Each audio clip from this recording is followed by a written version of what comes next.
What's up, YouTube? This is Josh of Basic Value, and we're going to be doing a pentagon in Scratch. So the first block that you want to have is this, pretty basic.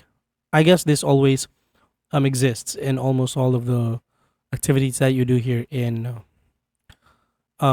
Scratch. So first, you're going to have this repeat block. Then you want pen down and set pen color. Okay, I like pink, so I'm going to go for pink. Okay, I like pink. I really like pink. Okay, then pen size.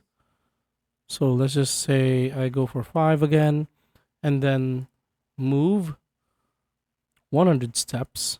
Let's just add a 0 to this one, and then turn anti-clockwise or counterclockwise 72 degrees. And then that's it. So let's try to see this. Let's just hide that one. There you have a pentagon. So that's how you do it.